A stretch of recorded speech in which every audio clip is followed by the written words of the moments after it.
Channel 6 mobile app is now even better. Download it today. Live Viper 6 Skyview Network, sponsored by Jiffy Lube Multicare. Well, if you're like me and sick of all this heat, don't worry, we've got some good news for you. Things are going to be getting a little bit cooler for the weekend. We do have some showers and storms that are going to help with that, but overall, it looks like it couldn't be better for this weekend. I'll have those details coming up. Right now on News Channel 6 at 5, police are investigating a shooting that happened at a gas station. We'll have more details on that story straight ahead. Plus, drainage issues in East Augusta coming to an end. How city leaders are fixing the problem. And high school graduations continue in Aiken County. We'll take you there as your News at 5 starts right now. Live from Television Park, this is Wjbf News Channel 6 at 5.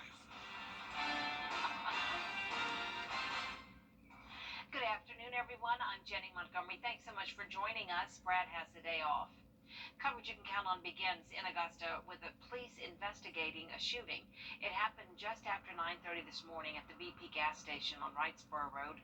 According to Sergeant William McCarty with the Richmond County Sheriff's Office, one person was wounded and taken to the hospital by ambulance. One person is in custody. So far, no motive for the shooting has been released. 2 people are dead in Aiken County following a murder-suicide. Police were called to a home on Summerhill Avenue around 4:30 Thursday afternoon. When they arrived, they found Yanni Vargas and Rosa Salguera Landaverde both dead. Investigators say the husband shot his wife before turning the gun on himself. In Allendale County, the state is leading an investigation after a shooting Wednesday night. Police responded to shots fired at Patterson Trailer Park when they received another call about someone shot across the street. Authorities believe the victim was not the intended target, saying they were most likely hit by a stray bullet. An arrest has been made, but no names have been released. A graduation party in Klein, South Carolina turned chaotic when gunfire erupted, forcing groups of people to run for safety. While the investigation is continuing, a local group is making sure those impacted have the resources they need. The Barnwell County Sheriff's Office and Access One Center of Barnwell hosted a mental health event for those impacted by the shooting.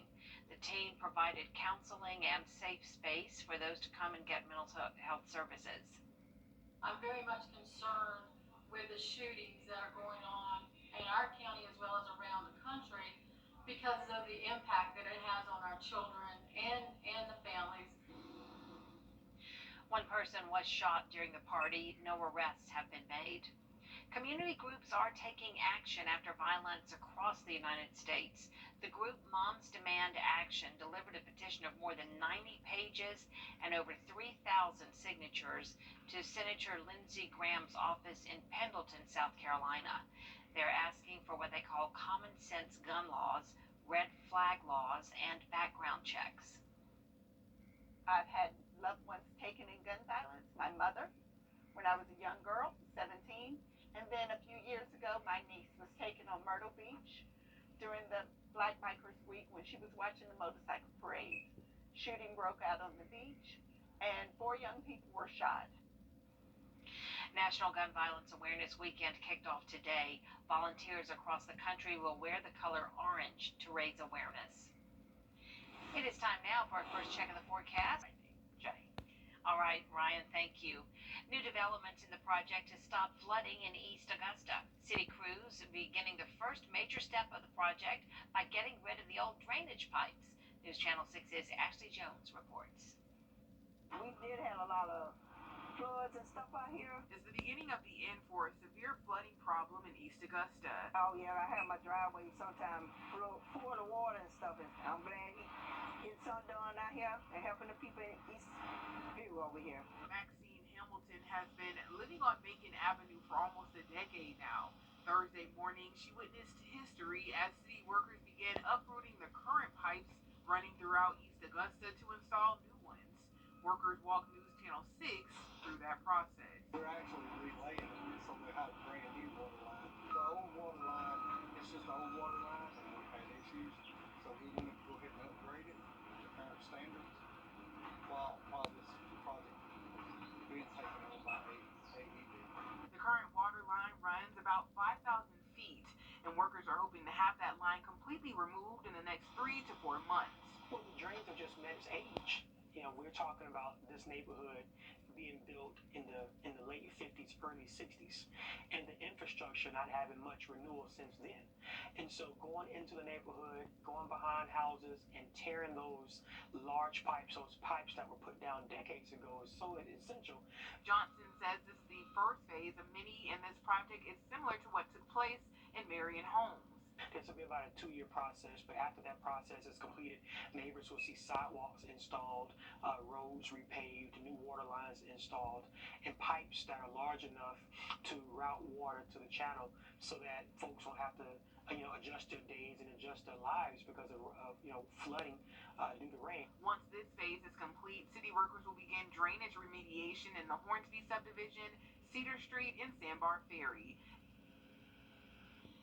New tonight, preliminary polling shows how the races may play out in Georgia for the upcoming runoff elections and the general election later this November. The Secretary of State says if you didn't vote in May, you can vote in the runoff for the party of your choice.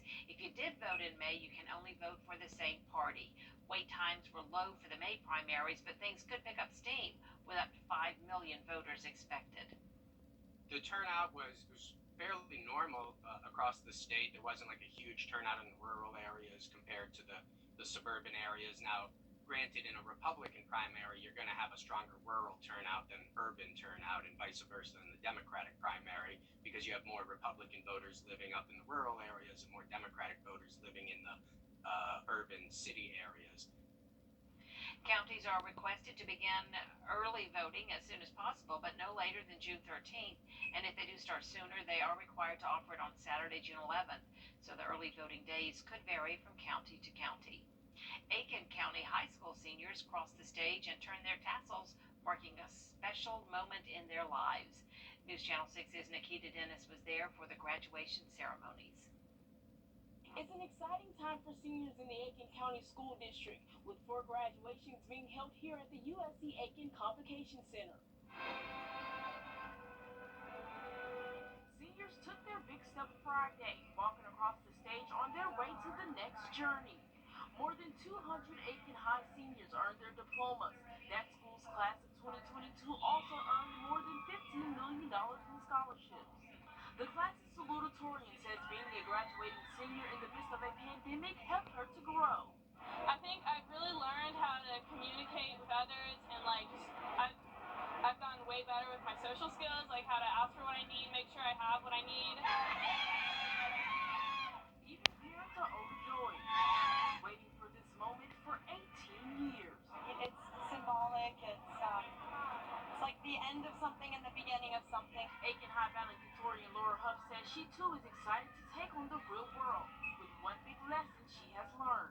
That everyone comes from different life situations, and that you need to take that into mind with how you interact with people, to make sure that you don't offend anyone, and to make sure that you give everyone the respect that they're due. Rapid-selling high school seniors also said goodbye to high school Friday. They say even though it was a long journey, they learned some valuable lessons going into adulthood.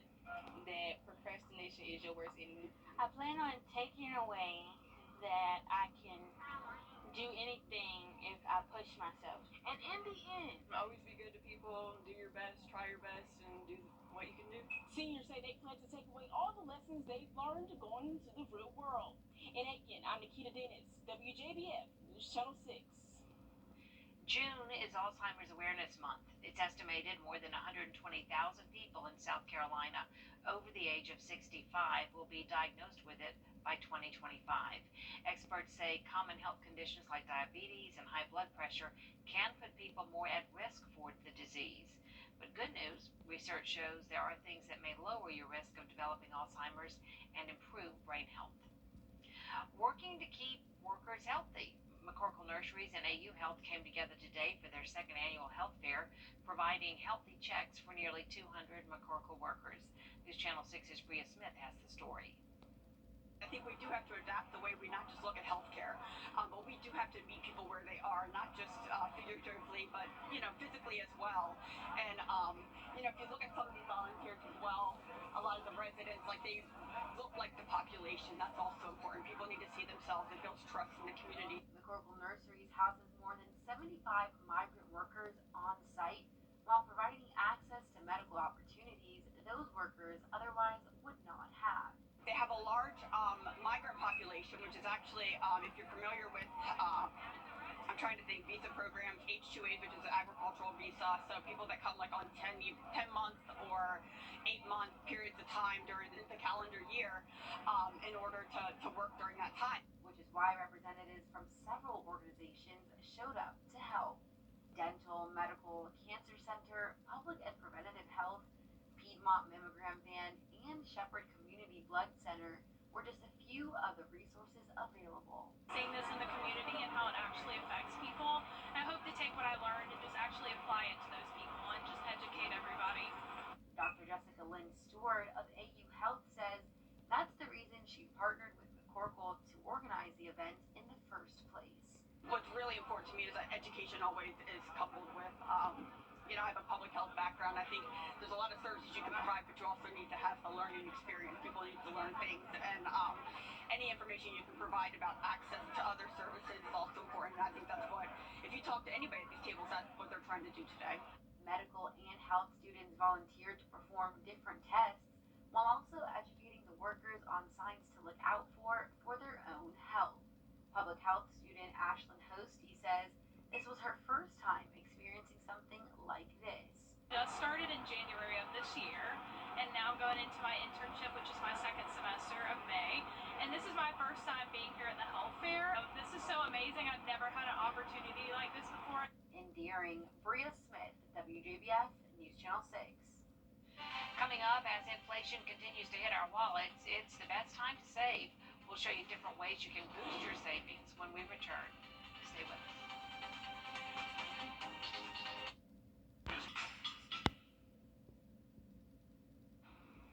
Inflation is hitting Americans' wallets hard, and on top of the rise in prices, interest rates for traditional savings accounts remains low. Rena Roy has more. Inflation is sky high right now, and if you have your money parked in a traditional savings account earning, let's be honest, nothing percent, the fact is you are losing money. CNET Money's Farnoosh Tarabi says the value of how far your dollar can stretch is diminishing as it sits in that plain vanilla savings account. If you had $1 in a bank account last year and you saved it, and now with inflation hovering over 8%, that dollar is actually worth closer to 92 cents. Typically, when the Federal Reserve raises interest rates, savings rates also increase. So while we have seen mortgages, personal loans, credit cards increase as far as APR and interest rates, we haven't seen the same sort of upward movement in the savings landscape. Tarabi has a few tips on how you can make the most of your savings right now.